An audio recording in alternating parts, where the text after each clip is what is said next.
less scared, and every day feels like a bad day. My biggest fear is you will walk away. The battle's here, and I'm standing in the fire. So take my hand, and we will stay alive. So let's take this time to feel it on our lives. 'Cause if we don't, the fight will eat the love alive. Stuck in self-destruct, and we can't wake up. Don't wanna give it away, can't make me give it away. Don't eat the love alive.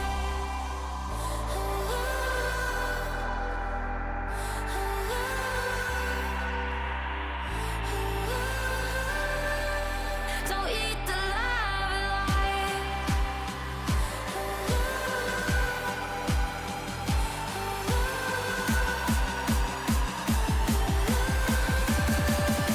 Don't eat the love alive.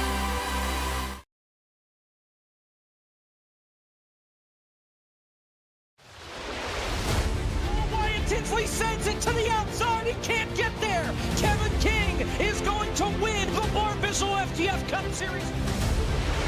Into the lead. Bud gets wrecked in front of the pack. He saves it. 3-4 wide as they come to the white flag. Here comes Vargas down on the apron. They are 5 wide. Ian Plash will win it at the line. Is this package? Oh, there goes Jordy Lopez Jr. That's your race leader. Caution flag is out. Still no one willing to give up, as they are going to be dead even off of the first chicane. Oh, he saves it. What's going to happen here? Here comes the canvas. Oh, the canvas sends him. Get your front He's got it. He's got it. Canvas is going to win.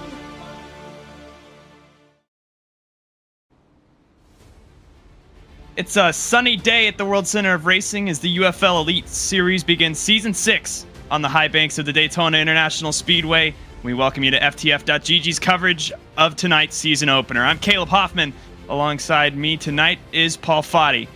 80 laps around this 2.5-mile speedway for the UFL Firecracker 200. And Paul, you know with these big power Gen 4 cars that it's going to be 80 laps of complete chaos. Oh yeah, you know, I raced in UFL last season, and these guys on the super speedways, they know how to get it done. So it's going to be a real exciting race here, and I'm real excited to see it and happy to join you guys at FTF in the booth. And you're going to see your starting lineup here as you see cars already rolling, so just about a half a lap away from green flag action. There is your top 10 starters. Some highlighted names in here. Sean Butler, Blake Reynolds, Brian Mercurio is a multi-time champion here. Ryan Vargas, the defending champion in row number 7 right there. Lots of big names here tonight for the UFL Firecracker 200. And again, going to be 80 laps of pure chaos with these big power Gen 4 cars. Speed is of almost 200 miles per hour. It's going to be interesting to see how Ryan Vargas makes his way up through the field. I know he's starting 13th, so it'll be interesting to see how he makes his way to the front. And it's going to be interesting to see how Sean Butler can keep his way up front, being the pole sitter. Yeah, Sean Butler here on the pole, and we know he can get it done at these super speedways, any track, any car. But we will see how this happens here at the Daytona International Speedway. Pace car pulls off the pit lane, coming to the green flag. Sean Butler and Nate Stewart lead the field to green.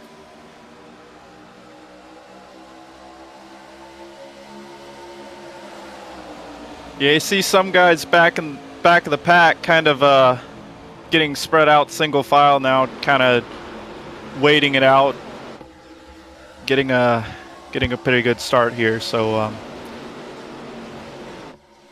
you'll probably see that. I know last season you already see a couple of guys down at the bottom of the track trying to get to the back of the pack already. I think that's Brian Pistana and Gabe Herschel.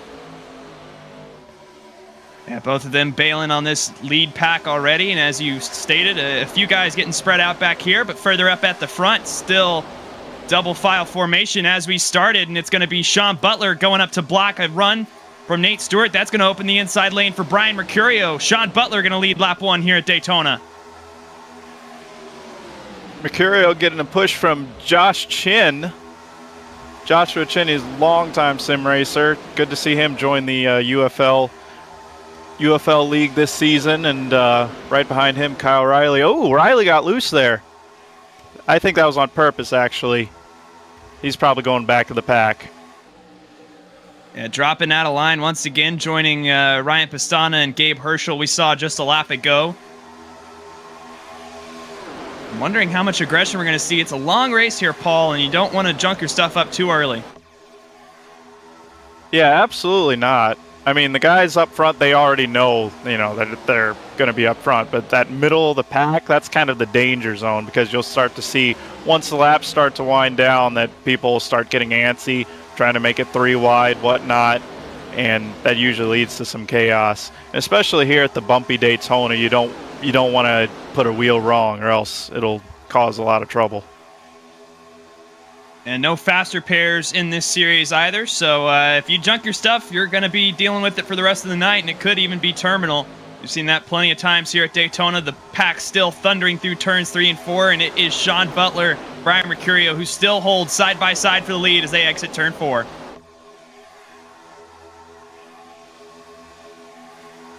Yeah, that top line's got a lot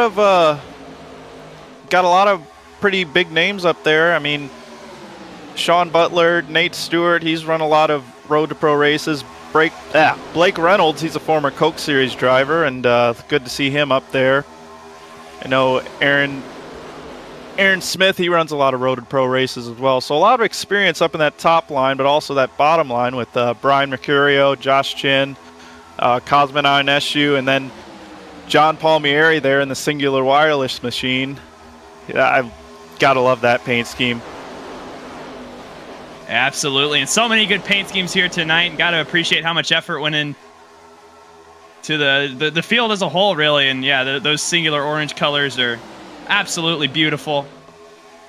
Looking around, not seeing many people very eager to pass at the moment. Lots of riding around in line. Going to see our first 3 wide of the day for just a split second. It was Ryan Vargas in the middle as he opts to go back down to the inside. It was a hole with Walker Skeeter and Justin Malillo pushing him down to the inside now. So gotta wonder if they're going to continue riding around. Maybe we see him. You said this high lane had lots of big names, and it seems to have a bunch of momentum right now. I think as the race goes on and as the tires start to wear, you're going to see more people veer up to the higher lane. A little less bumpy, and try to save some tire here before pit stops come along.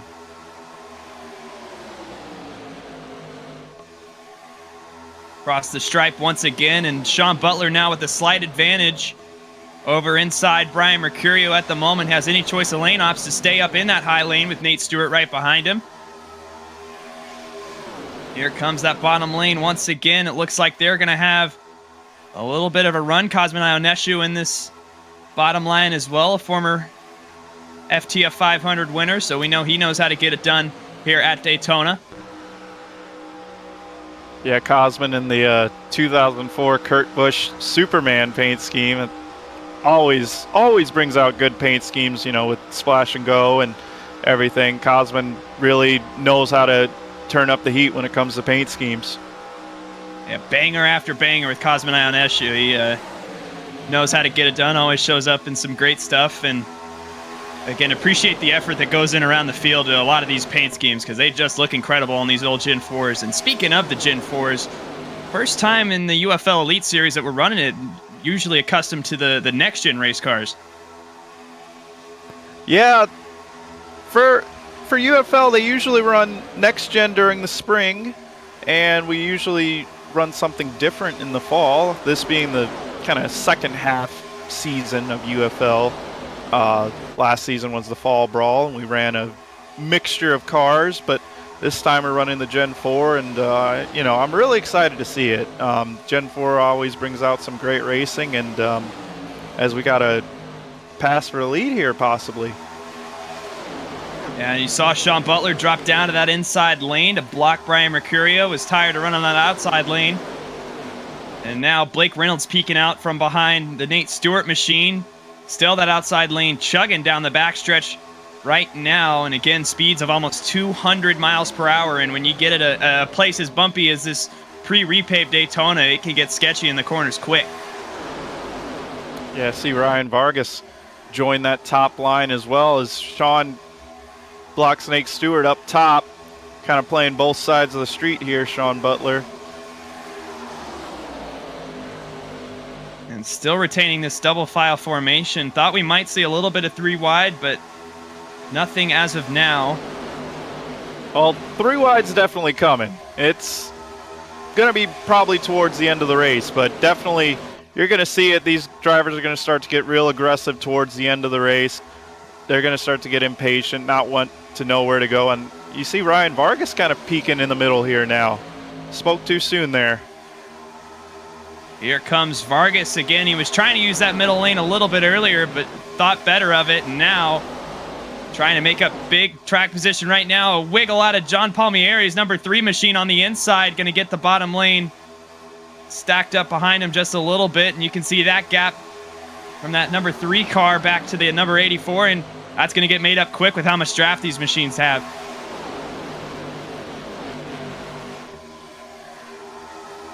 The top lane's kind of losing a little bit of momentum. I think that move by Vargas trying to get around Sean Pellig in that 17 machine kind of killed a little bit of the momentum that high lane had. But I think now that Sean Butler's joined that top lane, it might start to get a little bit more momentum. See another move there, someone ducking in behind Vargas, knowing I think Vargas is going to be the Pied Piper of this race. He's going to end up being one that's hard to beat. Once he gets up front, it's going to be trouble for the field. Could be on the way soon. And I mean, you've raced here in UFL before, and you know how important, especially at the draft tracks, how important it is to follow the energy here. And I think that's what you see Ryan Vargas doing right now. Yeah, Vargas was up front at Talladega last season for the race we had with the next gens, and he's always been up front when it comes to these plate tracks. I believe he won last season at Daytona, albeit it was the new paved Daytona, not the bumpy Daytona, but he won the season opener for last season. He knows how to get it done at these super speedways. Absolutely, and I think you're right, Paul, about that outside lane just getting its energy dissipated a little bit right now. Maybe they'll regroup here in a second, but right now it is a 2-car advantage on the inside lane. Brian Mercurio has lane choice now over Nate Stewart, who has fallen back side by side with 3rd place Joshua Chin on the inside.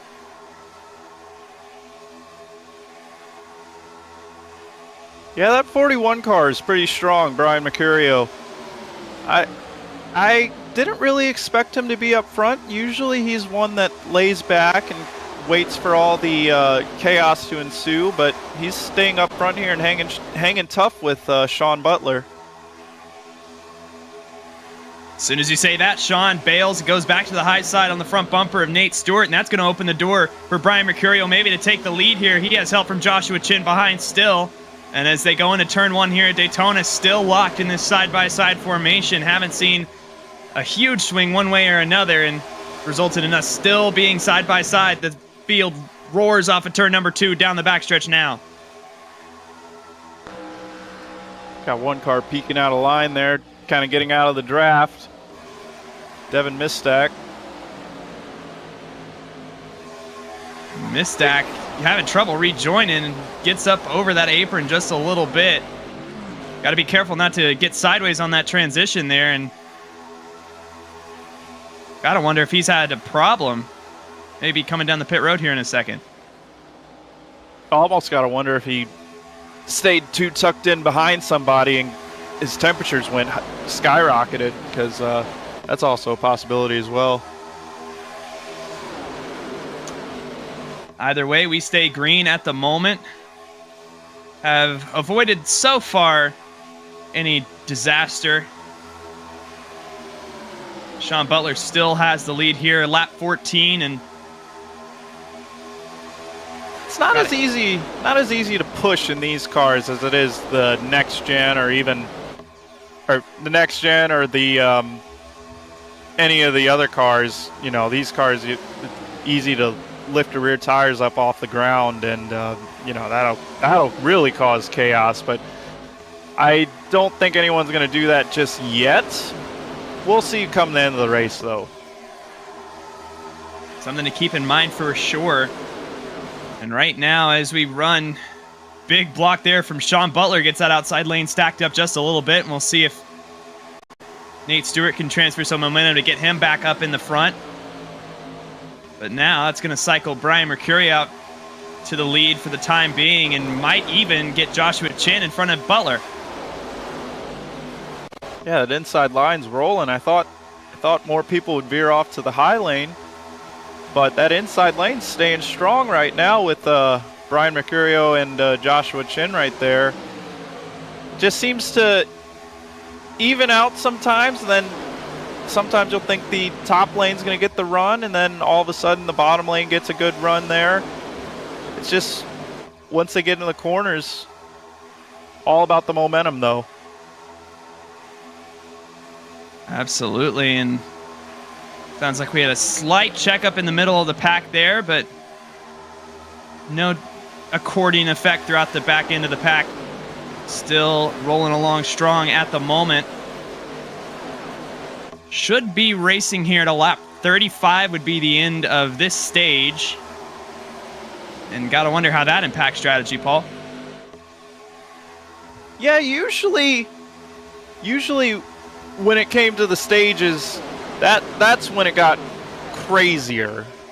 You know, around the top 10, when you were battling for stage points, it would get pretty wild around 10th or about 15th. But I'm really not sure with how the lines are moving, how aggressive you can be when it comes that time. As it seems pretty, oh, we got one car brushing the wall there off turn 4. And that was Walker Skeeter, got up to the outside wall just a little bit and killed the momentum behind him. He's going to roll along all right for right now, but a very close call and some aero damage that definitely is not welcome on the side of that number 23. As you see, he continues to fall. Jonathan Taylor able to get by him, and now Chris Wett's underneath the number 23 as well. Like I was saying, usually around 10th or 15th, that's the danger zone, I would say. Also, you're seeing some of those guys that laid back start to make their way to the front. You see Timmy Pacioli there, self-proclaimed plumbing Poseidon, as he would say. He's making his way up to the front. He was one of those cars that went back of the pack. And he's starting to make his way to the front now with the stage approaching. Yeah, just about, call it halfway there right now. And if we continue on the cycle we're on now, this green flag side-by-side racing, it's going to be very challenging for that outside lane to come down the pit road whenever they choose to. It takes a lot of communication and a lot of translation, really, on what everybody's strategy is and what your plans are. You see there, Nate Stewart was able to cross down in front of Sean Butler for the lead. Yeah, Nate Stewart won one of the duels last season for the first Daytona race, and he knows how to get it done at these super speedways. I'm not surprised to see him up front. Blake Reynolds now challenging him for the lead as well. And Reynolds trying to harness that outside lane's momentum, and it was Sean Butler and Nate Stewart on the outside. Now they've dropped down to the inside. That's cycled up. Now Aaron Smith pushing Blake Reynolds, and Blake Reynolds could clear that inside. Doesn't choose to. Just was a little too close there, but look at that third place car in that outside lane. It's Ryan Vargas, who, again, is so strong at these super speedways. Yeah, you just can't. It's almost like that clover on the hood. You don't want to see that in your mirror, because you know it's the Leargas Security Chevrolet is making its way to the front. And again, Vargas so good here. Got to be a question of how soon does he want to get up to the front, and will he force any 3 wide? We've seen him do it already, and who knows, we could see him try it once again for the lead. Again, you just have to be so careful when doing that, because who knows, the unintended consequences of doing that could stack up the field here, could lead us to our first caution of the night. You also got to make your friends where you find them. Of course, you know, following someone like Blake Reynolds and Brian Mercurio, both drivers who have raced in the Coke Series, and Ryan Vargas, who obviously races in top NASCAR divisions, they know what they're doing, so following them might lead you to the front. Blake Reynolds going down low now in front of Nate Stewart. And here comes Vargas with a big push to Aaron Smith on that outside lane. And got to wonder if that cycling effect continues. We've seen the leaders cycle along on that outside, drop down to the inside, and just ride there. And if that continues, then could put Vargas, Andy Trupiano in this outside lane, Austin Moore, all these guys in pretty good spots here in the next few laps. Just have to wait and see. But at the line, Aaron Smith is your leader. Yeah, Austin Moore started middle of the pack. Now he's up there battling among the top 10. So really cool to see his green, red, and white number 91 up there. He's a former winner of the Firecracker 250. So don't count him out as well. And right now, your 2 biggest movers, both on that outside lane, Ryan Vargas and Austin Moore. Vargas up 10 spots, Moore up 24 spots from the drop of the green flag 23 laps ago. So both of them know how to get it done here. See Morgan Baird in that number 99 car. He kind of peeked out of line there coming out of turn 4. Way back in the pack, but staying straight so far.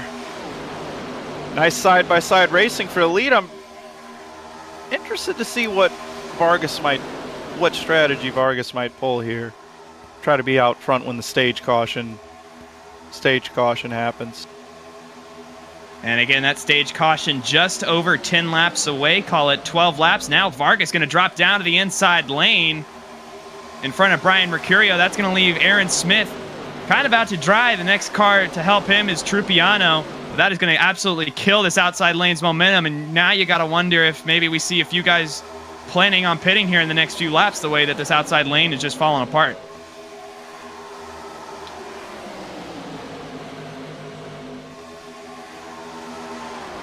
Yeah, everyone down to the bottom now. So yeah, I think some people might be planning on pitting here for too long. Could be even within the next few laps. We'll just have to wait and see. Sean over the radio pleads for Ryan to come and push him.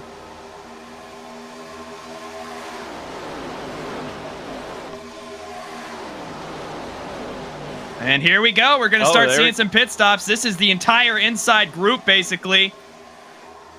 And Sean Pella comes over the radio and pleads for him to say something next time. And you see, again, this is a lot of your dominant cars of the day. Blake Reynolds, Nate Stewart, Sean Butler, Ryan Vargas, Cosmin Ionescu. Oh, and a little bit of contact. Ryan Vargas and Cosmin Ionescu get together just a little bit. No spin that results from it, but there was a slight bit of contact. And again, here at Daytona, you don't want any aero issues as you see the main pack struggling to figure out what to do now. Do they all drop to the bottom if they're trying to pit here?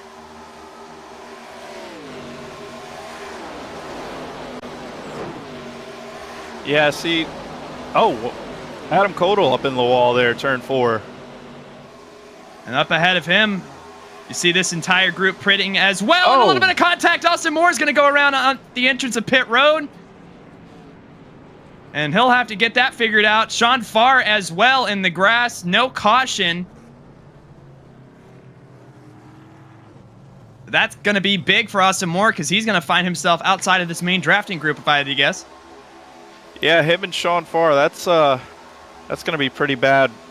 Luckily, the caution, they'll have a caution before I think they'll be in too much trouble, but you still don't want to be out there with no help at all. This is your new lead group. Chris Wetz was your leader, and he dips down to the pit lane now. Nick Olson as well. Looks like they'll be 2 of 3 as they're trying not to slide those tires. Dylan Poteet in the grass. Tristan Hagenstein as well. Looks like they're going to be part of this group. Dylan Smith on pit lane. Kyle Riley.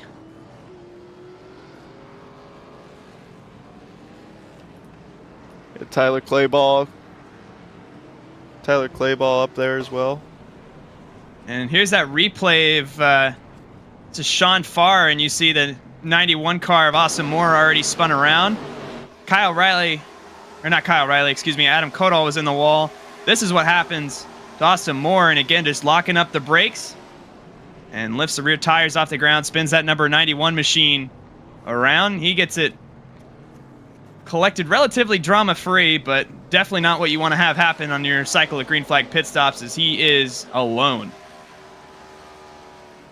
Yeah, I believe Sean Farr there, he was trying to avoid whatever chaos was about to ensue in front of him. Saw a bunch of guys there locking up the brakes, though. Got to practice pit stops before, so whenever you're in a pack, that's usually what's going to cause some calamity once you come off turn 4, and just seeing a bunch of guys slow down, and then some people lock up, and then before you know it, you got one car up into another. And right now, new leader Timmy Pacioli, Gabe Herschel, Ryan Pistana, Arnold Columbia, Jonathan Taylor, your new top 5 in this mini pack, and they're just picking off lap cars at the moment with their drafting advantage. You saw him just got around the number 62 of Kyle Riley, now approaching Doug Denise and Sean Peleg as lap traffic, and the last thing you want to do here is go a lap down right before the stage and get trapped there. Yeah, I see Sean Farr there as well. He had to spin to avoid the Austin Moore Morgan Baird chaos that happened at the entrance of pit lane, so unfortunate to see that happen, but like I said, you gotta be careful coming into pit road, because chaos will happen at any moment, especially with multiple cars coming down. You gotta wonder if these guys are just gonna try to wait for that stage break, come down the pit road, maybe accrue some points if you're Timmy Pacioli. But how racy do you get up here at the front? You see right now as you're looking down the backstretch at some of these guys that have pitted already. This main group of led by Cosmin Ionescu, Joshua Chin here, Blake Reynolds as well. Well, Gabe Herschel, he's one of the drivers in UFL that you just can never count him out, because all he usually does is wait around. He's usually right there at the end, building that equity that you can to be right there when you need to be in the points. He was in the playoffs last season and had a shot at making the Final Four. Unfortunately, did not come to fruition. And yeah, always right there when you need to be.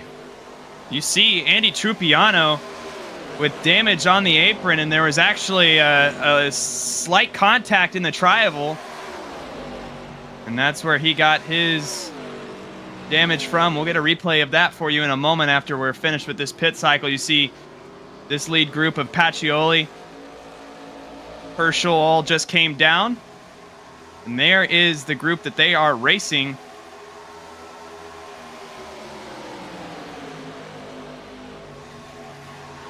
Yeah, Josh Chin, Blake Reynolds, all those guys. First ones to come down pit road. Not surprised to see them be the ones probably going to overtake right here. They do. Be the ones up front at the end of this stage. And actually interesting here is that Nick Olson, this yellow car right here that you see just past Timmy Pacioli, he is now going to inherit the lead. The rest of this group fighting to just stay on the lead lap, and that's Joshua Chin, Blake Reynolds, Andrew Shorts, Demantova, Cosmin Ionescu, we talked about previously, all fighting to stay on the lead lap here, as Greg Olson in the number 24 is your leader.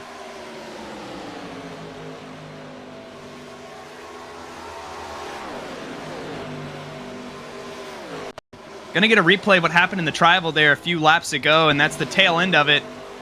It's a little bit of contact in the tri-oval. It gives Trupiano his damage, and you'll see right here they go 3 wide for a second. Oh, Morgan Baird. Is that Palmieri as well that made a little bit of contact with him?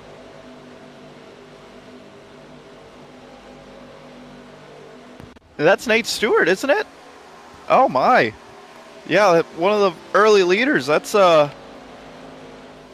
is a surprising turn of events there for Nate. And you see Nate getting past right now, down on power, down on speed at the moment. Gonna have to wait for that stage caution, which should be coming up next time by.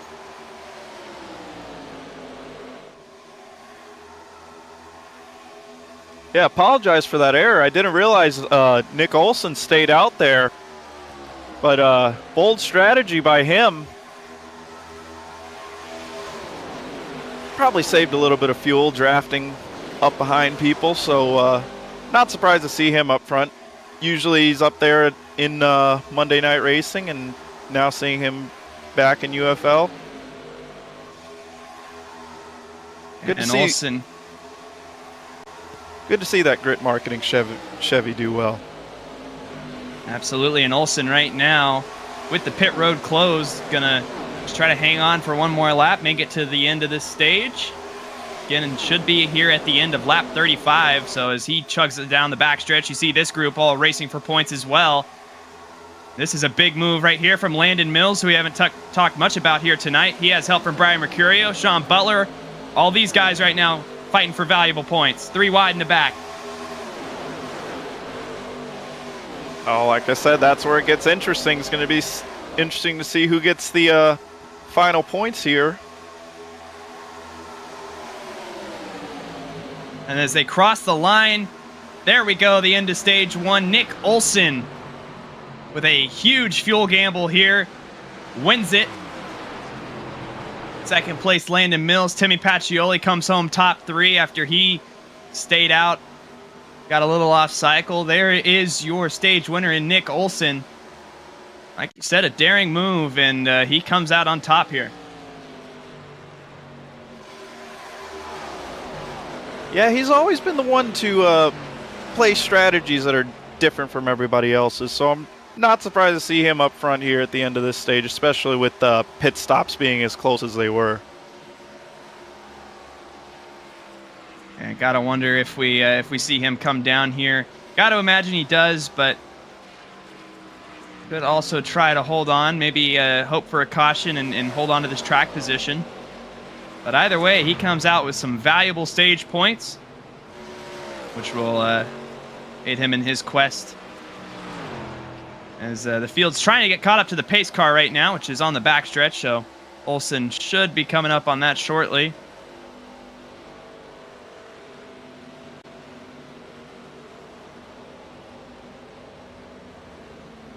Yeah, up there, Nick Olsen, Landon Mills, Timmy Pacioli, Brian Mercurio, and like I was talking about Gabe Herschel before we got into the accident that happened there. Gabe, you know, just always somehow finds a way. He was one of the first cars that ducked out of line during that beginning sequence, and ending up with the top 5 here in this stage. Pretty good run there for the 07. Yeah, my biggest takeaway from that is we made it through stage 1 relatively clean. Had a few brush-ups. You see here, Nick Olsen looks like he will be coming down the pit lane and leading everyone down with him, so should get rid of our alternate strategies and put everybody on one main one here. You see everybody getting on. Pacioli looks like he overshot his box just a little bit. Yeah, definitely not as chaotic as it was during green flag pit stops. Obviously tough break for those guys that got involved in incidents, but this caution should let them refocus, regroup, and try to find a way back up front. So the gamble going to pay off for Nick Olsen as he is off and away, your leader. Brian Mercurio here gets cycled off in the 2nd position. Matthew Stallneck with a kind of a gamble here, but comes off in the 3rd position.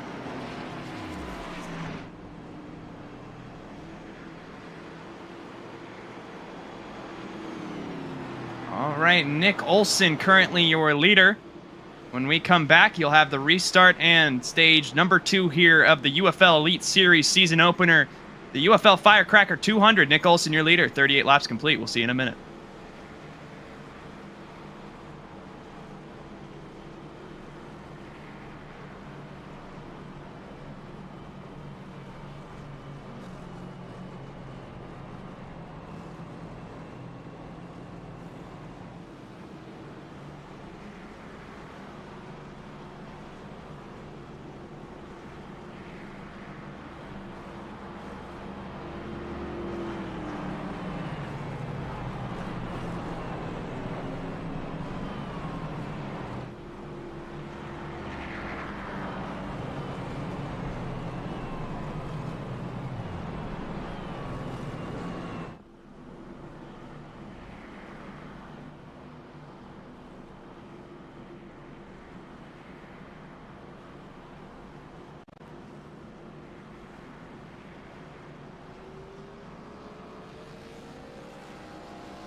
Welcome back to FTF.GG's coverage of the UFL Firecracker 200. Nick Olson has just won stage number 1. We're coming to the restart here, and see Brian Mercurio alongside him. Caleb Hoffman with Paul Foddy, Zach Johnson up in production room. And it has been a relatively calm first stint of this race. Paul, do you think it's going to get a little more chaotic as we get near the end of this thing? Oh, yeah, for sure. I mean, it was unfortunate, those incidents that took place with Austin Moore, Morgan Baird, and Andy Trupiano, but hopefully they can regroup, and we're in for some exciting racing here. Pace car pulls down the pit lane, green flag waving in the wind once again, and we are racing from the World Center of Racing. Nick Olson down on the inside has help from Stallneck. Not as much of an organized start here from that bottom lane. Should propel Mercurio and Landon Mills just out a little further than this inside lane. Yeah, that top lane, you got Mercurio, Landon Mills, Herschel, and Vargas.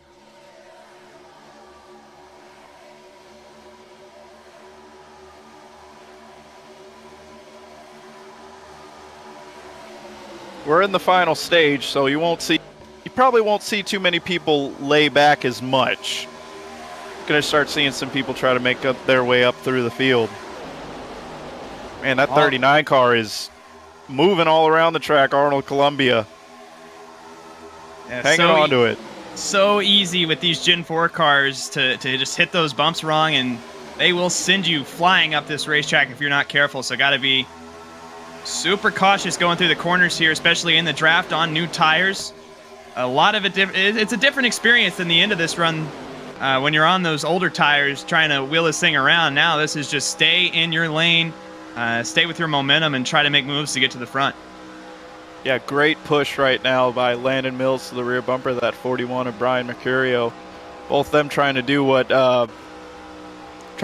Sean Butler was able to do earlier.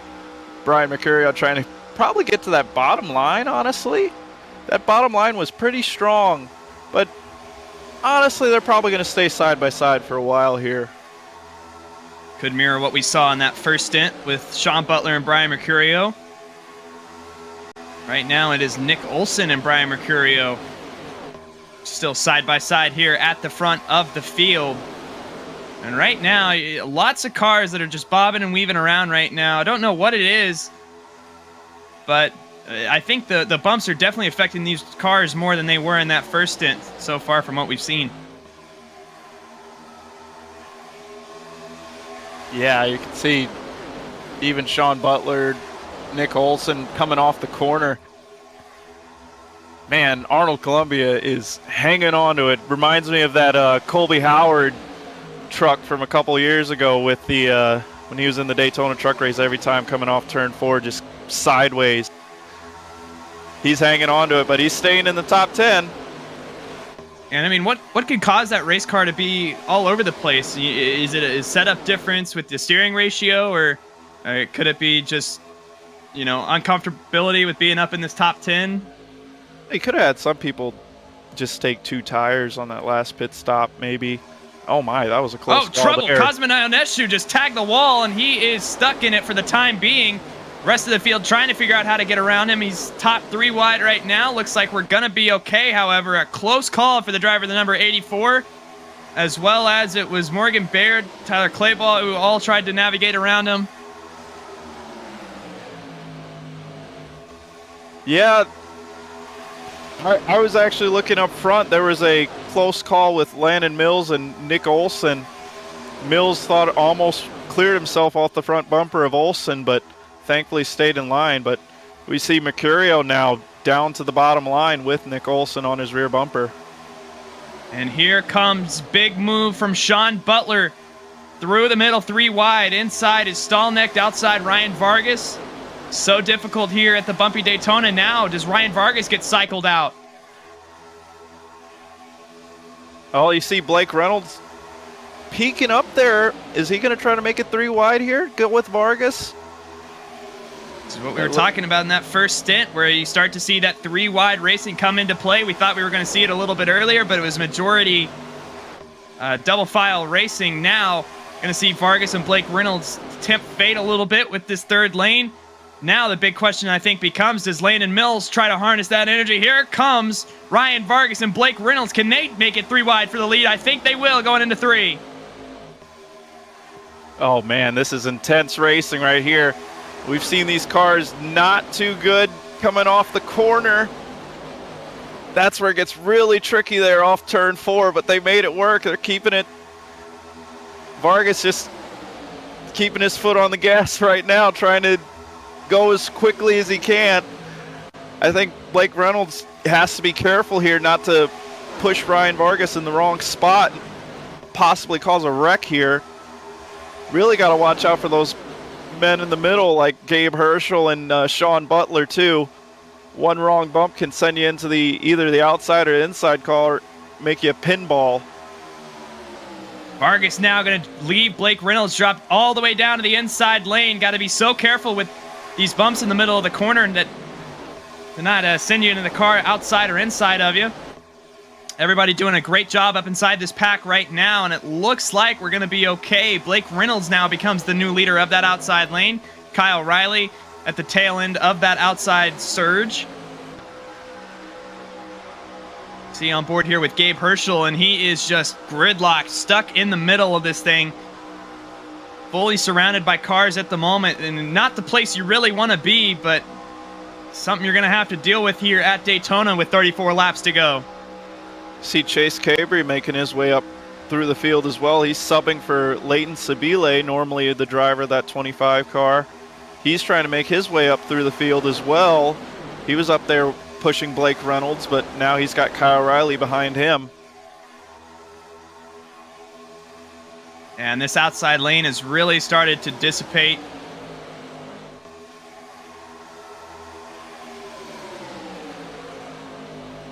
Yeah, Landon Mills making his way down to the bottom in front of Vargas. Gotta wonder what his plan is too. If he's gonna stay working with Landon Mills here. I don't think he has much of a choice right now.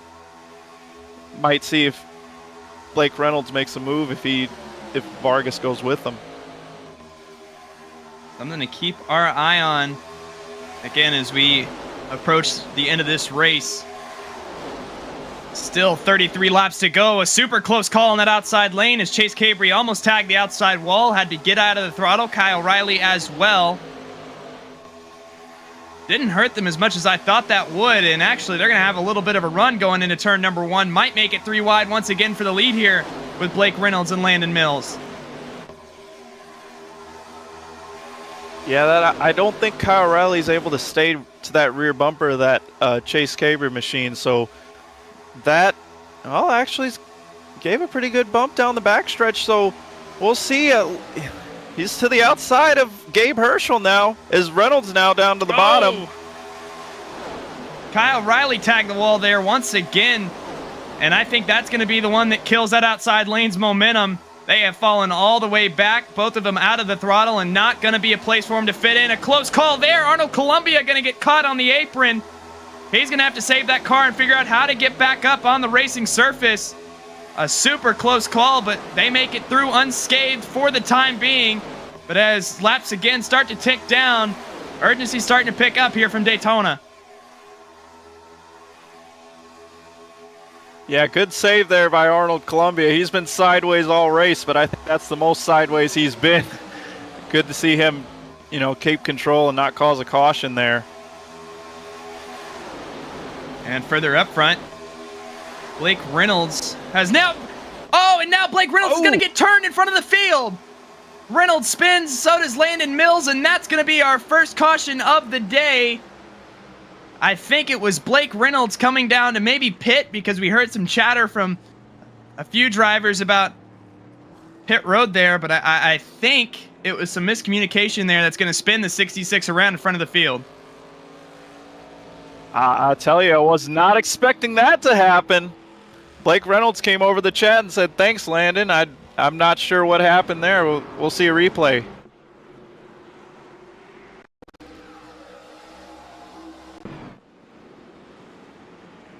And try to get that replay up for you, but again, I think it might have been caused by a miscommunication. The first stint, if you remember back, didn't have any sort of communication from the lead group about when they were pitting, and Landon Mills might not have known that 66 machine was coming down the pit road, and it results in him getting turned off the nose of the number 2 machine. Should be able to get a replay of it here. And again, you see, I don't know if Blake Reynolds just gets out of the throttle or... Could have lost some traction there, just getting off the corner, with all those bumps. And also have to wonder if Ryan Vargas has any damage as well. He got really underneath the bumper of Landon Mills. Yeah, coming off the corner. And after going back and listening to the in-car cam, maybe if we can get an onboard with Blake Reynolds here.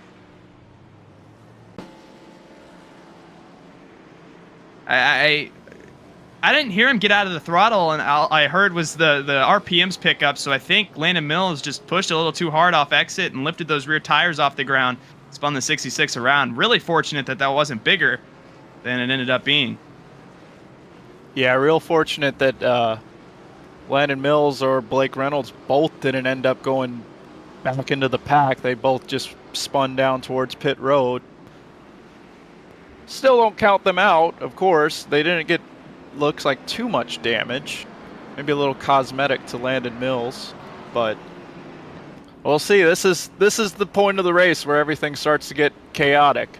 About 30 to go. And so easy when you get bunched back up on these restarts to, especially in the later stages of this race, I think, to find yourselves in little cycles of cautions. Cautions breed cautions, as some would say. Oh, absolutely. Especially at these super speedways. I mean, when it becomes crunch time, you'll see desperate moves and runs where people just aren't going to lift. And unfortunately, it just ends up causing chaos. So especially with this bumpy Daytona, you might want to be a little bit more careful. You wouldn't have as much security as you would at the new Daytona without all the bumps exiting and entering the corner and through the corner. So have to keep all that in mind. And we know with the next gen and the newly repaved Daytona, well, I guess it's been 11 or 12 years since it got repaved at this point, which is a little crazy to think about, but it's almost gotten a little, I wouldn't say mindless, but it's definitely a lot easier than it is with these Gen 4 cars and the bumpy surface, because not only do you have to drive everybody else around you and follow the energy, you know, at key points of Daytona as it is in its current state, but you also have to drive this racetrack and make sure that you don't spin the car out, as we just saw, because these bumps, I mean, we've heard it described before with the Gen 4 cars at 2008 Daytona. It is just straight up violent. Yeah, you wouldn't want to make a top to bottom move, that's for sure. Unless you really have the confidence that you won't spin out, because there's some points of this track that are pretty sketchy when you make certain moves from the top to the bottom. And you almost want to wait till like either the tri-oval. Tri-oval is a sketchy part, or the backstretch too. So be interesting to see how these drivers react as the laps wind down. Will be interesting for sure. We'll run you through our lineup post pit stops here. Your new leader is going to be Matt Stallneck. Kyle Riley to his outside. Justin Malillo going to be starting in the third position here. He's had a quiet day so far, but right up here at the end of it. Nate Stewart, we saw, had a little bit of damage earlier on, has gotten that fixed. Now sits in the fourth position. Chase Cabry, we saw on that outside lane trying a little earlier. He is rebounded to be now inside the top 5. Early leader Sean Butler runs 6th right now. Arnold Columbia 7th. Ryan Vargas 8th. Gabe Herschel in the 9th position. Then Shane DeMantova rounds out your top 10. And interesting that we see here Arnold Columbia and Gabe Herschel both dropping down to the apron for a quick second. Don't know if they're just having fun under caution or if there's some fuel shenanigans maybe happening there. Something else to think about, definitely fuel. You especially if we have a green-white checker, you want to make sure you have as much fuel in that car as possible. Maybe try to save yourself a pit stop. We'll just have to wait and see, though. 28 laps to go at Daytona, and it's Matt Stallneck, Kyle Riley side by side for the lead. Very even start as they exit the tri-oval. We'll see who has the advantage going into turn number 1. Yeah, didn't we just mention Kyle Riley in the wall a little bit ago? Now look at him as Nate Stewart tried to make it 3 wide there. This is where the aggression level is going to pick up. Do we see any crazy moves down the backstretch? Anybody willing to make it 3 wide just yet? We saw Sean Butler definitely try. Here comes Brian Mercurio. Huge run up the outside. He's to the outside now with Sean Butler. Can he hold that momentum without any help, though? Oh, man, that's an aggressive move there by Brian Mercurio. Hearing about a spin in the back, but I think we're going to keep going here. And it looks like it might have been the 16 of Trupiano. And indeed it was. He didn't get a full 360 around. Sean Farr as well just made contact with the inside wall, but we stay green. And look how racy it is up here at the front. Brian Mercurio on the outside. He has Tristan Hagenstein pushing that number 41 for the time being. Do they get more help, or are they stuck there up by themselves, similar to what we've seen today? Well, that 27's got to stay at least close enough or tucked up to that back bumper. And right now, there's just a little bit too much separation for it to be. Oh, we'll see, though. 27's starting to get closer to that rear bumper, that 41, so we might see Brian Mercurio up there battling with Stallneck and Justin Malillo. Oh, Justin Malillo! He's going to get turned. It's the big one. That's big.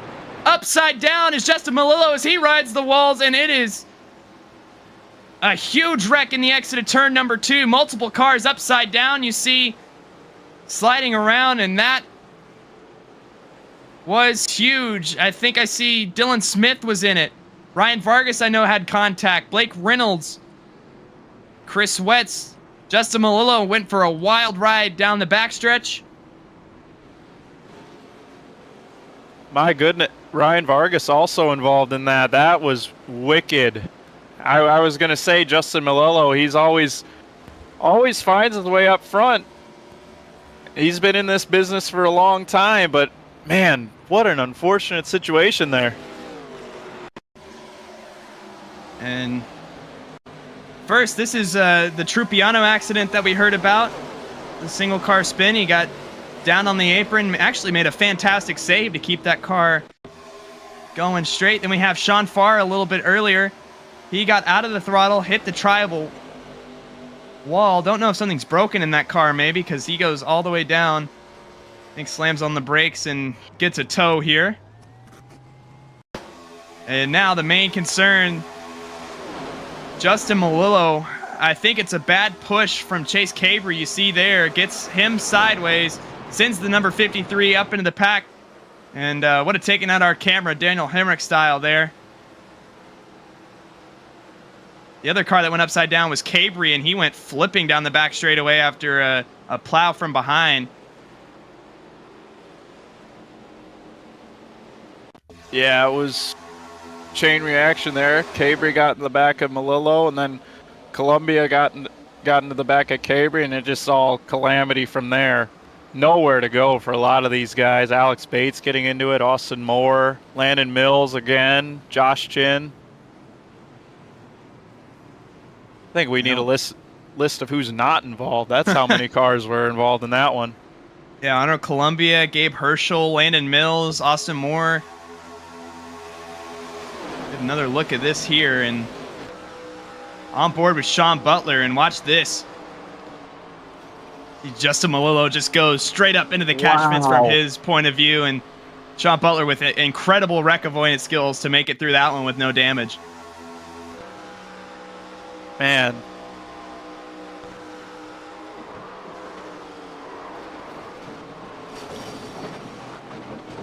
And that's your money shot right there. I mean, what a wreck.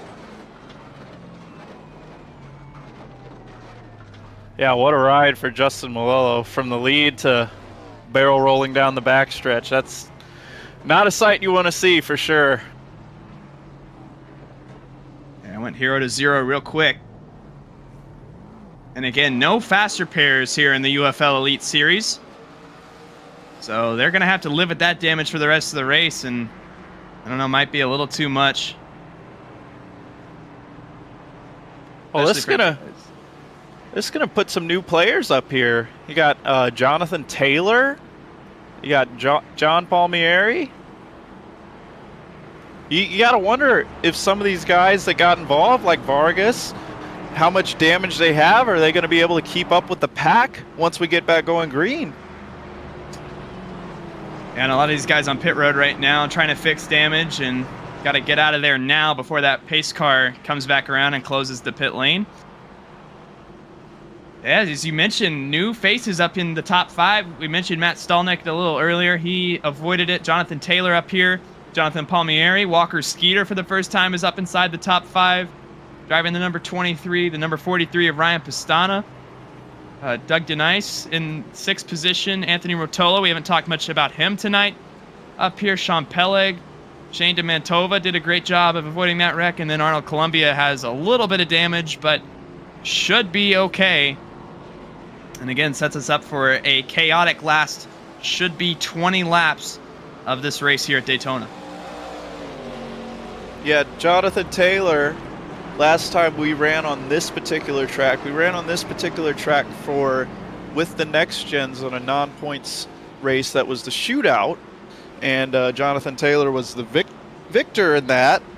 So he knows how to wheel with this bumpy Daytona. Just going to be interesting to see how he works his way up there, you know, working the draft and whatnot. And haven't had a chance to talk about points much, as it is the season opener, but a reminder that a win tonight will lock you into the UFL Elite Series playoffs, and that adds just a whole nother dimension of what these guys are racing for here tonight.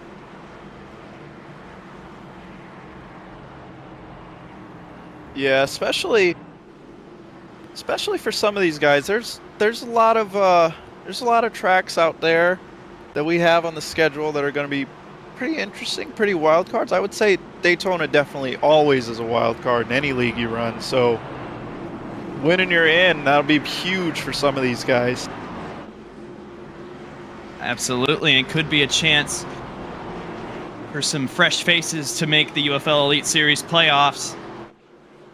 We're going to figure that out, though, here in the last 21 laps when we take the green flag. Pace car going to pull out from in front of the field, and Matt Stallnecht will lead the UFL Elite Series field to the green flag. Doesn't get the greatest of starts there, and I think Jonathan Taylor going to beat him to the line. Yeah, Walker Skeeter's got to stay right on the rear bumper of Jonathan Taylor, and that outside line will be golden. But it looks like Palmieri is giving a good push to Stallnecht now, with Pistana and Anthony Rotolo making his way up front. Big move from Matt Stallnecht there. That's going to force the leaders to go 3 wide. Stallnecht, with no drafting help, should cycle John Palmieri down to the lead of the inside. He has help from Ryan Pistana. Walker Skeeter tried to clear himself. That was a really close call. They're still 3 wide as they head into turn number 3. That was a close call there by Skeeter. Oh, caution. Big wreck in the back. We have multiple cars involved. Dylan Smith once again. Austin Moore. I think Nick Olson down there, our stage 1 winner. Oh, man. Landon Mills, that is, as well. I think he had a problem with some cars with just a little bit more damage than they thought they did. You know, trying to move their way either back of the pack or stuck where they are, and just causing calamity, of course. And yeah, you see Arnold Columbia get sideways into 3.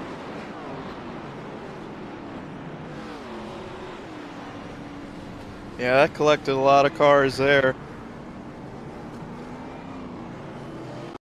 Landon Mills, I believe that's the 3rd wreck he's been involved in, unfortunately. And Columbia goes around. You see contact from Austin Moore behind. Josh Chin, Nate Stewart gets involved. Dylan Smith almost makes it through that, but can't quite make it. Again, Adam Kodal in that 33. That's a super tough break for a lot of these guys. On board, this is Blake Reynolds, and I'm sure this will be a fun view of this one. Oh, man. He's coming in hot. Yes, he was. Lucky didn't get in anyone too, like, he bumped a little bit, but not as bad as it could have been, for sure. Shouldn't be too much damage for that machine. And looking around the field right now, there are a fair amount of cars with a significant amount of damage at this point. We've had only 2 wrecks, but they've been sure to collect as many drivers as they can get. I think the top 5 probably has the cleanest cars here. Top 6, I would say. Definitely the 7, the 3, the 43. They haven't been involved in any wrecks as far as I've seen, so those cars looking as clean as they do. It be interesting to see if they can keep it that way. It might see themselves in victory lane at the end of this thing. And we'll take you through a run through of your new top 5. Same faces, just shuffled around a little bit. Jonathan Taylor, John Palmieri, we both saw side by side for the lead. Ryan Pistana was a really good pusher to John Palmieri there. I'll have to see if he can keep that up. Matthew Stallnecht, we saw him fall back a little bit. He's now in the 4th position. Walker Skeeter rounding out your top 5.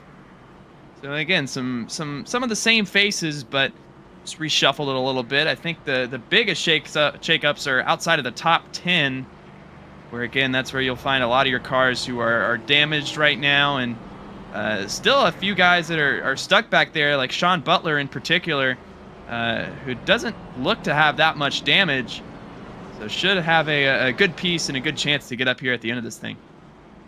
Now keep in mind, John Palmieri and Ryan Pistana both are really well working with each other. They always find each other at these super speedways. I can remember last season during the duels, it was John Palmieri and Ryan Pistana. They were pushing the daylight out of each other, so trying to make their way to the front. So I'm not surprised to see them both with clean cars at the end of this thing. And yeah, it's going to be interesting to see how that shakes out when the white flag comes out. Still got 17 laps to figure out what configuration that'll be at the white flag, but I'm sure it'll be a lot of fun getting there. As we've had a few cycles of cautions, hopefully we can get a green flag run to the end of this thing. The good thing is for these leaders that these cautions, for the most part, should have taken a lot of the fuel strategy element out of this thing, even with a few green-white checkers, which we are allotted 3 here in the UFL Elite Series. Should be in good shape if they can just stay up there and keep their cars as clean.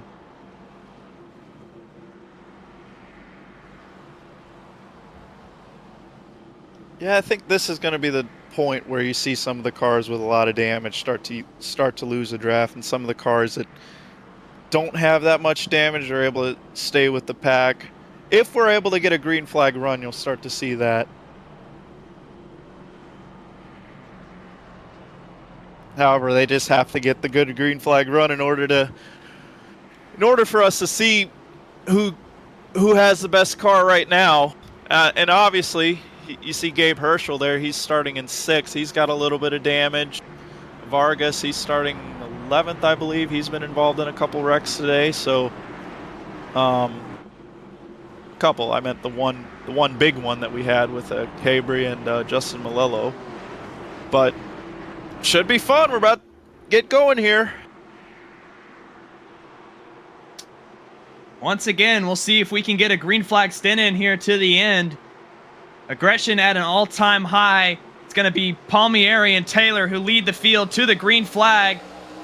And again, a good start on this inside from Pistana, pushing Taylor out in front of Palmieri's X at the tri-oval.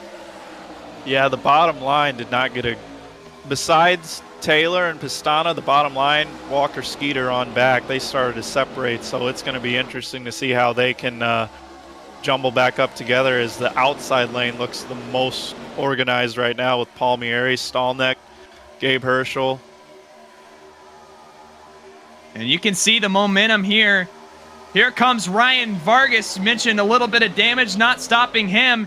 He has a big run down the backstretch and actually got a little sideways. Spinner in the back, it's Rotolo. And he's going to slide down. He's going to collect Kyle Riley. And it looks like Rotolo and Kyle Riley are going to be the only ones that come out of this thing with big damage. That's a tough break for Rotolo. He was having a good run there up in the top 10. Have to see a replay and see what happened there. And this is an interesting one here, as we will get that replay pulled up for you. It does start with Rotolo, but don't know if necessarily his fault. You're going to see the 17 of Sean Peleg. I think he just makes his move a little too late and makes contact, lifts the rear tires off the ground. Blake Reynolds with a ton of damage there. I think that's it for Blake Reynolds. That was a huge hit to the rear of that 5 car. And he comes back down the track after that contact with Blake Reynolds. Collects Kyle Riley as well. Oh, Sean Butler with a little bit of damage too. Yeah, Sean Butler was not pleased over the radio about the number 5 coming back down.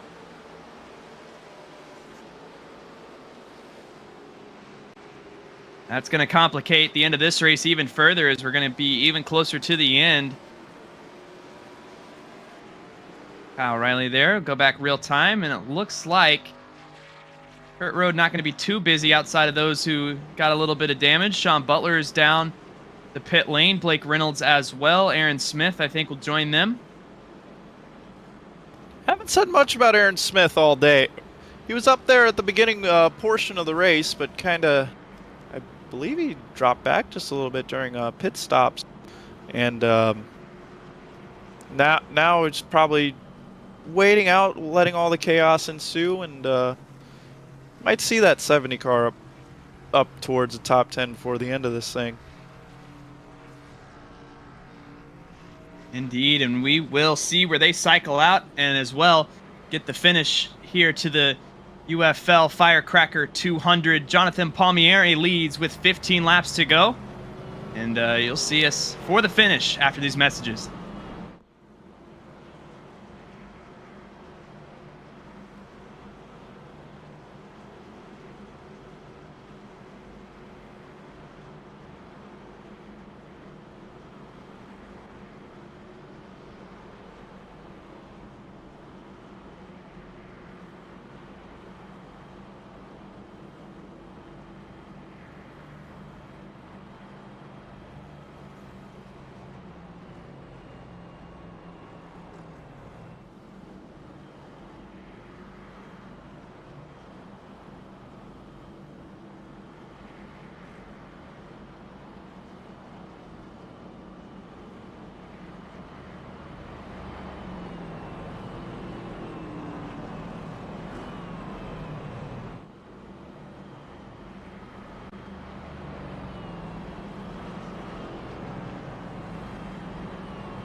Welcome back to FTF.GG's coverage of the UFL Firecracker 200. Jonathan Palmieri, currently your leader with 14 laps to go, and setting ourselves up for a late race restart. We're going to take you to the end of this thing here.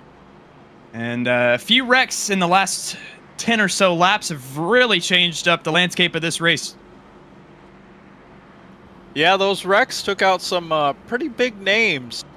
You know, Blake Reynolds was involved in that previous wreck with Anthony Rotolo, and there's been some huge wrecks recently. So with the field dwindling down, we'll see what happens here in these closing laps.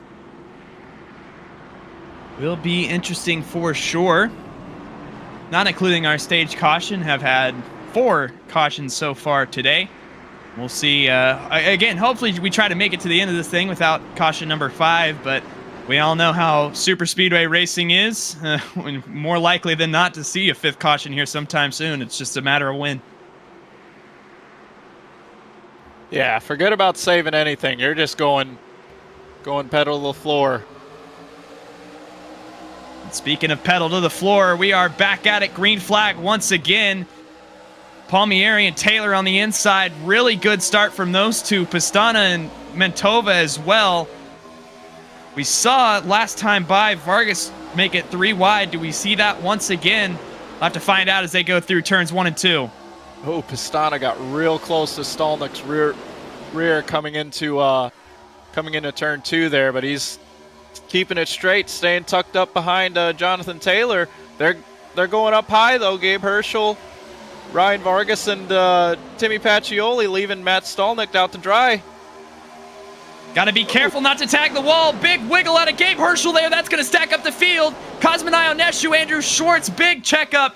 Looks like we're going to be okay, but a big moment there through turns 3 and 4. Now the number 20 of Manitoba has to get it figured out here. Oh, we've got Andrew Schwartz spinning around back of the pack. Trouble in the back of the pack. Caution is out once again. Sean Butler involved. Andrew Schwartz, Aaron Smith.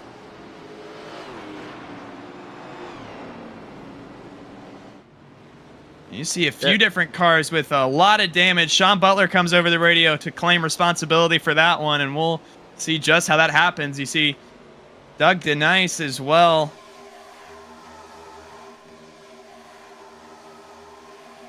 Oh.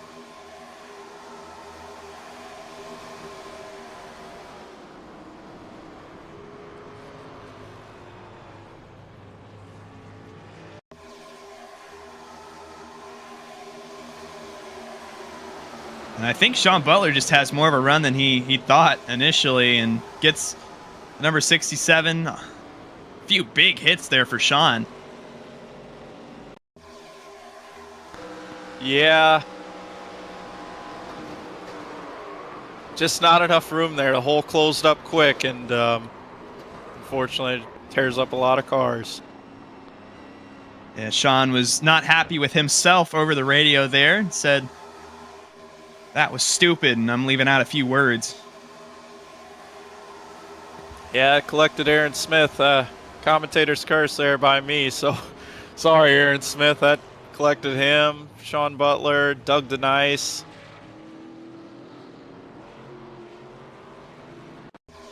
And a really tough break. We'll take another look at it right here. This one on board with Arnold Columbia. He's a little off the pace just because of damage he's accrued, and it's a big stack up, and I think a car behind him maybe lifts his rear tires up because it seemed like the rear end spun out before. Nate Stewart right behind him. Yeah. Again, just so you got to react so quickly, and Arnold gets on the brakes, and Nate Stewart right on that rear bumper again just doesn't have the time to react to it and ends up spinning him out and getting even more damage. Yeah, a lot of the guys that we said were early contenders up there, Nate Stewart, Blake Reynolds, all those guys, fortunately their race got turned upside down. We got some different drivers up front now, new faces, so sucks for their race, but you know, that's just part of Daytona. You're just so unpredictable, honestly. And down on pit road this time by, you see that's Joshua Chin in the number 93 coming off this time by. And among the names on pit road right now, I'm just going to go down and name them real fast. Sean Butler, Nate Stewart, Brian Mercurio, Aaron Smith, Andy Trupiano, Justin Malillo, Alex Bates, Anthony Rotolo, Andrew Schwartz, Austin Moore, Arnold Columbia, Doug DeNice, Sean Farr, all among those who have damage and are just sitting on pit road trying to fix it right now. And again, that's a lot of our contenders that we were talking about pre-race is names that would rise to the top here. And unfortunately, Daytona is as lucky as she is sometimes. Definitely you can get the other hand of it.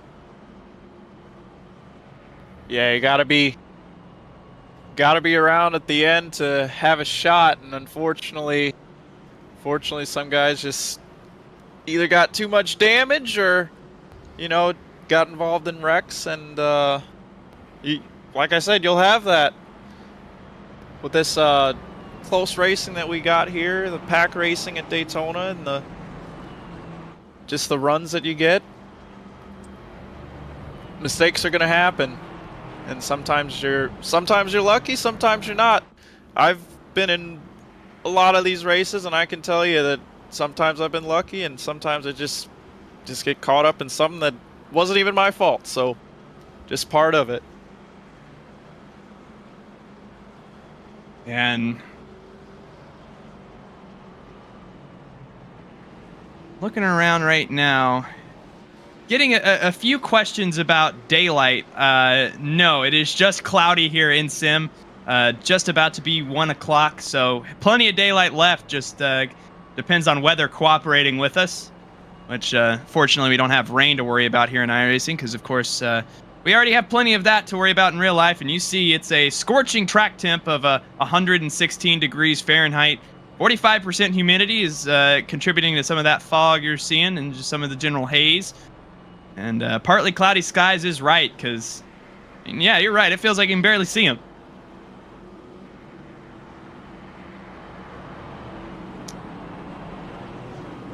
Nine laps to go here at Daytona.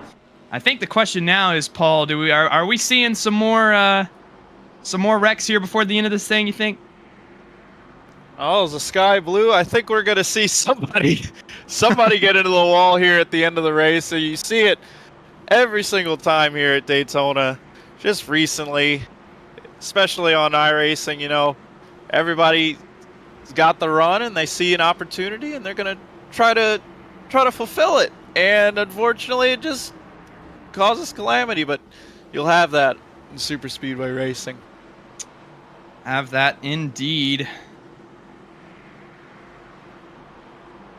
And yeah, you picked the wrong time to say is the sky blue because it is it's very gray at the moment, but hopefully this cloud cover will leave us soon enough. But either way, 9 laps to go here at Daytona. And you can really feel the urgency, the intensity starting to pick up at this point in this race. Guys determined to get to the front. Time running out for those at the back. Can Palmieri, Jonathan Taylor among them hold off the rest of this field? We have 8 laps to figure it out. Green flag back out once again here at Daytona. Palmieri coming up in front of Jonathan Taylor, who has a big shove from Gabe Herschel coming. You got a strong line up there of about 5 cars deep on the outside lane. Jonathan Taylor, Gabe Herschel, Ryan Vargas. Now Pistana moving up behind Vargas. And Timmy Pacioli as well. Pacioli moving to the middle now. Stallneck moving to the middle now as well. And you can see Palmieri struggling on that inside, has no help from guys like Stallneck. Oh, and a little bit of contact, and that's going to send Palmieri around. Pistana's in it as well, and that's the third big one we've seen today. Kodal in it. Chase Cabry as well.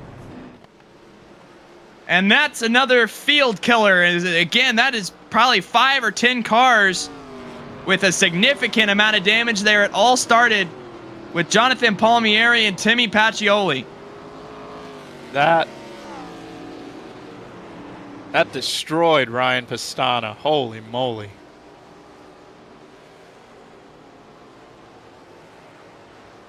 That took out a lot of good guys right there. And I think Palmieri just hits one of those bumps and it sends him into Pacioli there.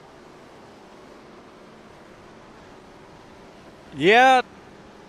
Pacioli saying over the radio it could have been possibility of netcode, but I'm not seeing that. I'm seeing more just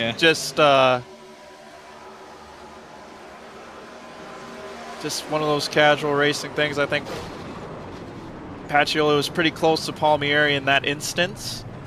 And Palmieri must have hit one of those bumps and just made contact with both cars and sent them up the track and into the wall. Get an onboard here with the number 17 of Sean Peleg. Man, does he get through this thing? Wow.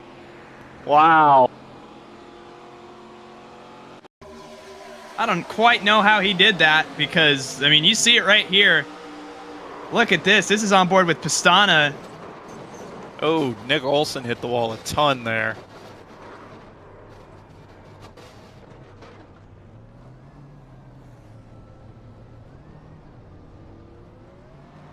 That's, again, a really tough break for a lot of guys in this field. Again, Palmieri led us to the green there, and less than a half a lap later is in that. Nick Olson had a hard hit, as you mentioned. Hagenstein. Timmy Pacioli got up underneath Ryan Pistana at one point. So, again, we're just continuing to whittle down the field here at Daytona. I really don't know if there was anything that just in that situation, because Pacioli made that move to the middle. And Palmieri had to stay to the bottom. And of course, you know, with these laps winding down, you got some heat, a little bit of heat in these tires. Gonna maybe wash up just a tad through the bumps. And I'm really not sure what could have happened there. I mean, we can speculate all we want, but unfortunately a wreck took place, and yeah, I'm really not sure what could have prevented it. Yeah, we have an official comment from Sean Butler, who has officially been cleared from the virtual care center here at Daytona, and writes in with one comment just saying that he is dumb. And again, going back to Sean Butler's wreck a little bit, you know, it just, everything happens so fast here at Daytona. It's hard to anticipate, hard to react to a lot of things that happen so quickly around this racetrack. And we've seen that on display here. Last 4 or 5 wrecks we've seen. Well, Sean Butler's always been either up front or tore it up. He's really experienced at these plate tracks, and you know, we saw him make it through that first wreck and unfortunately get caught up in that second deal there. So it's unfortunate what happened to him, but he has experience dealing with all this stuff, and you know, sometimes it's just frustrating to deal with super speedway racing. And despite all of our wrecks that we've seen, a fair amount of these guys are still out here turning laps. Your first car 1 lap down is Jonathan Palmieri, who was just involved in that last incident. Ryan Pistano 1 lap down as well. Tyler Claybaugh, who is trying to get his lap back. You see him makes a little bit of contact with the wall there. Timmy Pacioli, who is not currently on track, so looks like his damage for today is going to be terminal. And then Sean Butler, who is still sitting on pit road, but I think he's out of the car at this point. He is 5 laps down. So, again, for having multiple big ones here tonight, I think still having, what is it, call it 34 cars on track, you know, running around, still pretty good? I'd say so. But I'd say the cleanest cars probably right now are the 7 and the 51. Haven't seen them get caught up in... They've had some close calls, don't get me wrong, but I haven't seen them get torn up quite like Gabe Herschel. He got spun around in that first wreck with Malillo and Cabri, and Vargas was involved in that one as well. He's got a little damage to the rear bumper of that 26 Lyrgus Chevrolet, but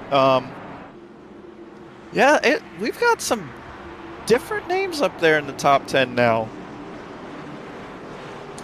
And with 5 laps to go, they've picked the perfect time to get back up here. Even with his damage, Ryan Vargas is in the top 5 right now. You mentioned Stallneck, Jonathan Taylor, both clean races so far. We'll see if that is subject to change. We're going to find out here at Daytona. Green flag back in the air.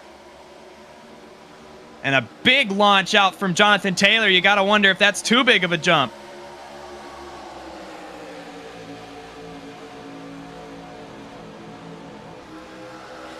Well, we'll see. That outside line has a little bit more cars right now than the inside, but we'll see what line Jonathan Taylor takes here. I don't think he has a choice anymore. You are correct, because Gabe Herschel with Ryan Vargas pushing had a surge for a second, and now Taylor going to peek back out. He's clear of the 07 up top right now. He and Stallneck working together right now might be the cheat code, because again, as you mentioned, both of them not with much damage, but here comes Gabe Herschel with a push from Ryan Vargas. Coming at 3 laps to go, and now Taylor's going to get turned. And now that's going to bring out the caution. Might have had a little bit of a jinx there, because Jonathan Taylor, it looked like he had this thing in the bag. And with 3 laps to go, Matt Stallneck, I think, just turned him. Yeah, I'm really not... I got to see a replay here. I'm really... that was an aggressive move there by the 51. And we'll get that replay, and tough break for Jonathan Taylor. Again, just a bad bump. I think Stallneck's trying to make it 3 wide, makes a little bit of contact with Vargas, pushes him back down to the 7, and just spins him down into the infield grass. There might have been some contact there between the 07 and 51 as well.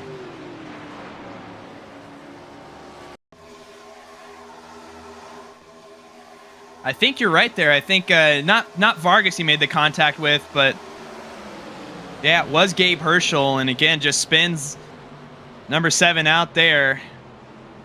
And it's going to be a single car spin, but I think just the nature of it being the leader right in front of the pack like that does bring out the caution. Entering the tribal here, we're going to get an onboard Shane DeMantova. And watch this view of this wreck. Yeah, just 51 made a move up high. Made a little bit of contact 07. 07 held his line, but just got into the 7 there. Thankfully, Jonathan Taylor didn't overcorrect into the field. He instead overcorrected towards the infield. So luckily that didn't collect more cars than it did, especially happening towards the front of the pack. And now we are coming around to complete lap number 79, and this was originally scheduled to be an 80-lap race. However, with that caution, we are officially going into our green-white checkers here at Daytona. Always fun. You see there on the ticker as well, something to keep note of. 22 minutes left in sim. Should be done with these final 3 laps within that time frame, but just in case, have it up.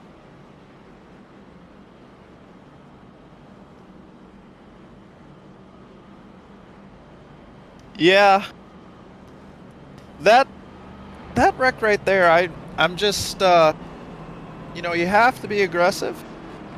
You have to make your moves. I think the 51 just saw an opening that, you know, he thought he could leave Jonathan Taylor out to dry, and unfortunately the hole just closed up to where he made contact with the 07 and the 7. So I did mention that both the 7 and the 51 were probably 2 of the cleanest cars left, and now both of them made contact. So that's unfortunate. Yeah, and now that's cycled up. Our new top 10 includes guys Gabe Herschel, Ryan Vargas, Matt Stallneck, Walker Skeeter's been up here, Shane DeMantova, Sean Peleg, Dylan Poteet we haven't talked much about tonight, Chris Wetz, Landon Mills after wrecking earlier. He and Dylan Smith both find themselves in the top 10. And again, I think a lot of this is just attrition and how many wrecks can you survive without compromising your car. All about what line you're in too, because you know, just in case you're in the right place at the right time, could be that crash on the last lap where you just got to be in the right place at the right time. Absolutely, and should set us up for a classic green-white checkered restart here. Everybody knows the rules by now. Gonna take the green with 2 laps to go, try to make it back around to the white flag. From that point on, there will be no cautions, the point of no return, as the UFL Elite Series calls it. And we will race it out for the win at that point.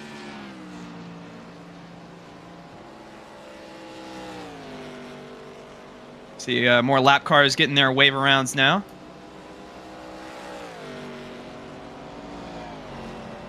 I guess the real question becomes now, Paul, you're sitting up here in the booth. We've had all day to watch how everybody's races have turned out.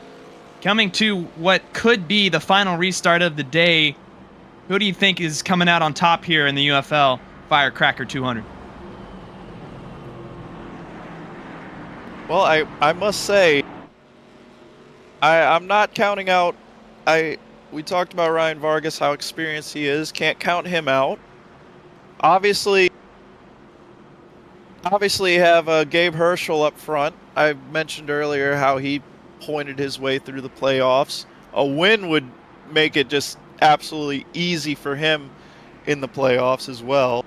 So, interesting to see, but besides those two, you got some names up here. I believe this is their first start in UFL, like Walker Skeeter, Mantova, Peleg, who had that incredible wreck avoidance there during that Pacioli and the Pacioli crash. And yeah, this is shaping up to be a good finish here. And again, gonna have to take that white flag, which means we're gonna have to make one lap under green here. And with how aggressive these guys have been, that is anything but a given at this point. But we will find out. Pace car gonna pull off on what could be the final restart of the UFL Firecracker 200. Who gets back to the white flag first? We're gonna find out here. Green flag back in the air from Daytona. Gabe Herschel with a big launch. Does Vargas drop back in line? No, he's gonna take his surge to the outside of Herschel now. Walker Skeeter's pushing Ryan Vargas right now. Stallneck on the rear bumper of Herschel. Oh man, this is going to be interesting coming down the backstretch. Side by side still down the backstretch for what could be the penultimate time here at Daytona. Skeeter with a big push to Ryan Vargas as they go down into turn number 3. Still side by side. Gabe Herschel holding strong. He has help from Stallneck, who's been such a good pusher today. Do they make it to the white flag?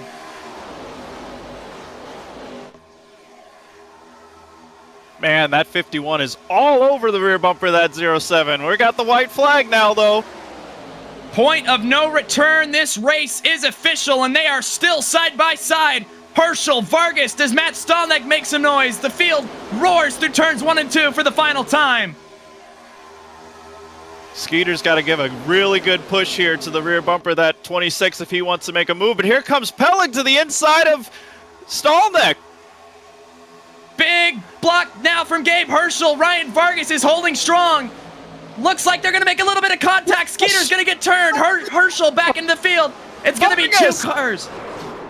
Vargas and Demantova. Does Demantova have anything? The rest of the field is upside down basically in 4. Here they come to the finish. Looks like Ryan Vargas is going to win the UFL Firecracker 200 from Daytona. Wow.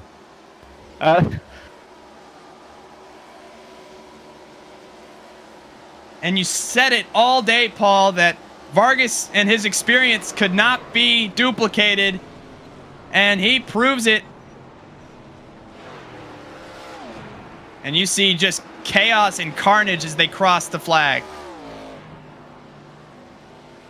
Yeah, Ryan Vargas always finds his way up front, and really not surprised to see him take the W here today. I thought it was over when he got involved in that crash with Malillo and Cabri, but it's never over until it's over. And obviously seeing all that carnage going into turn 3, very unfortunate there for Gabe Herschel and a bunch of other guys. But look at Ryan Vargas celebrate now. And he will rightfully burn it down. What a hard-fought win to come back from being involved in 2 accidents here tonight. And doesn't matter at all. He comes out on top here. Yeah, that Lyrgus Security Chevrolet was real good for Vargas tonight. And,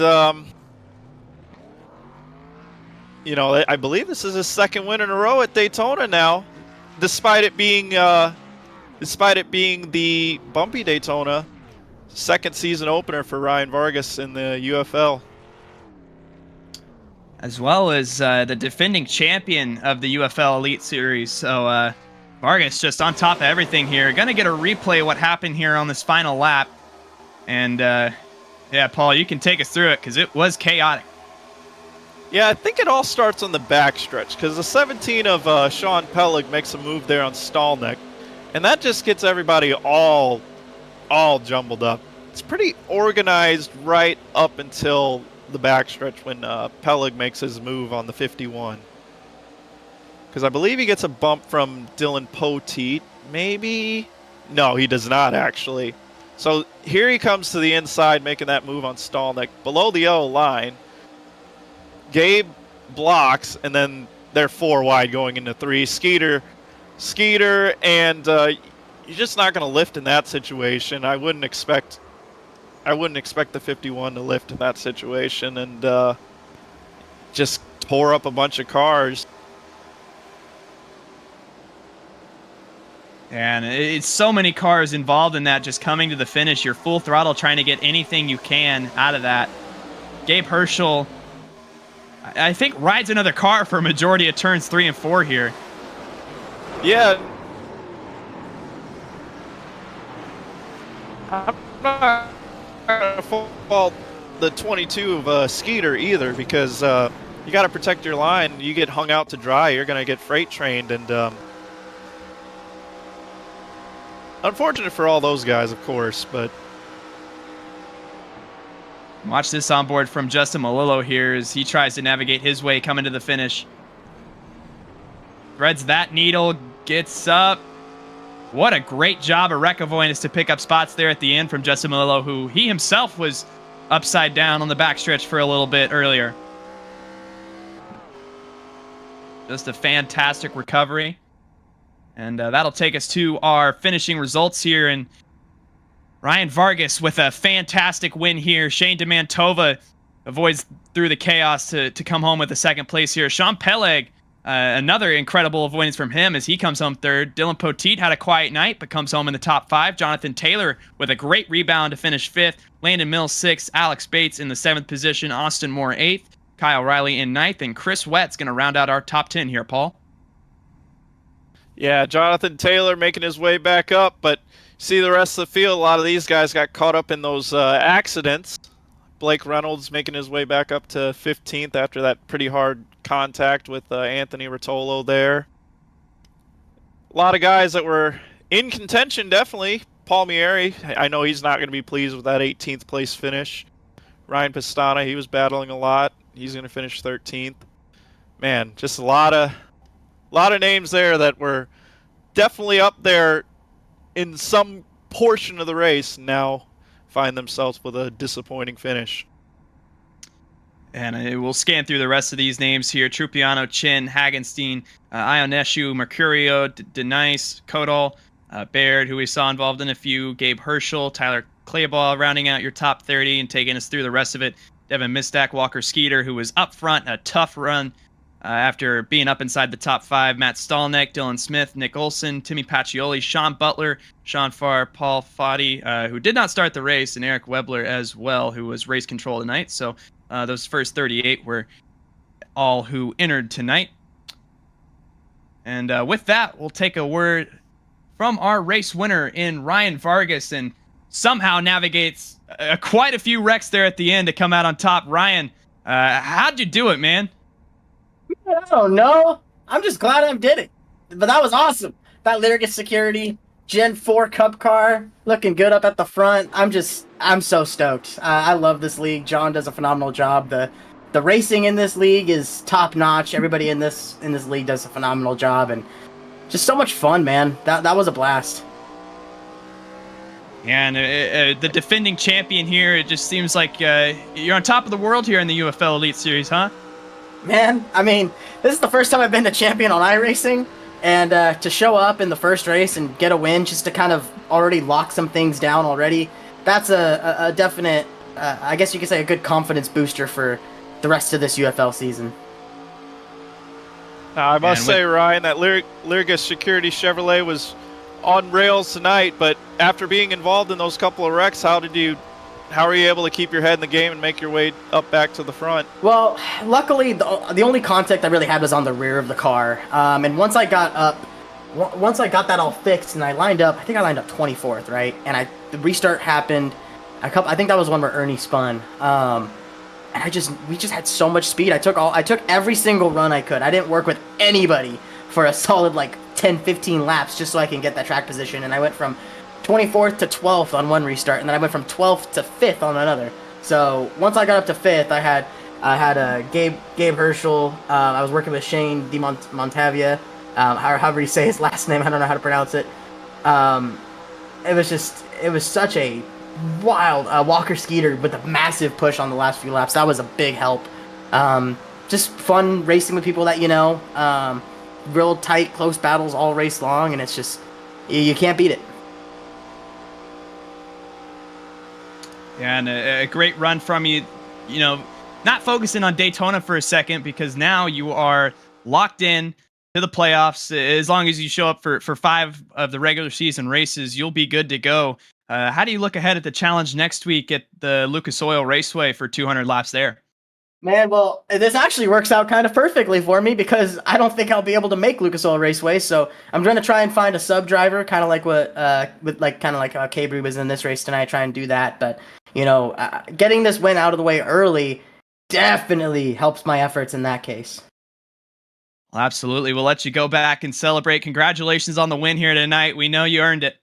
Absolutely. Thank you guys. Thank you, Lyricus Security, and all the amazing partners on this virtual race car. Critical Path Security. They're not on the virtual car, but Williamsburg Contracting. They were on my truck this past weekend, so big shouts out to them. And man, it's fun to get it done in the virtual world.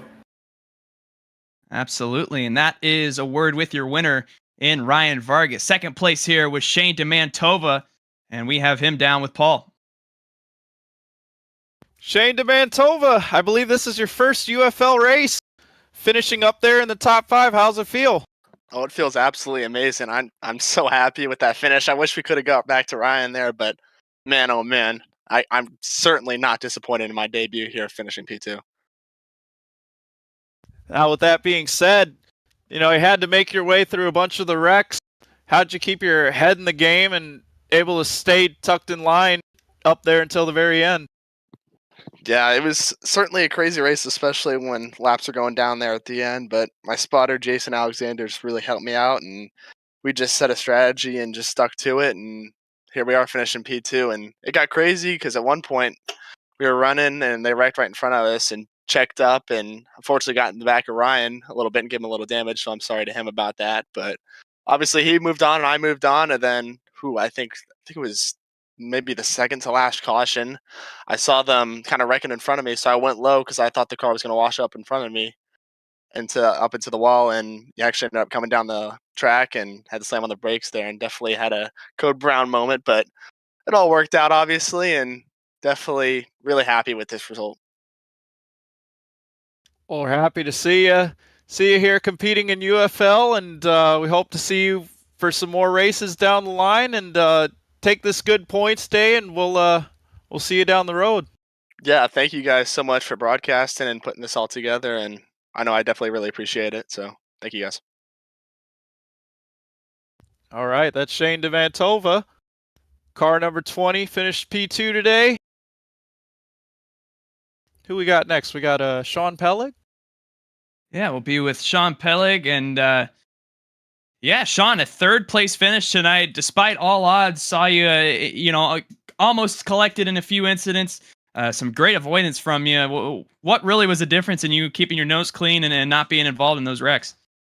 Yeah, the whole time. I mean, the first run was a lot of fun keeping it clean, but then once the wreck started happening, I just wanted to keep myself with a little bit of space in front of me. I wanted to try to be on the bottom as much as I could, so if there was a wreck, I could dive to the bottom, which on 56, on 73, I don't know how I got through either of those huge ones. I mean, it was a matter of inches. I was trying to be really cautious because I've been caught up in a lot of wrecks at plate races lately, so I was just trying to be a little more cautious and give myself a little bit more time to make a decision to get through it.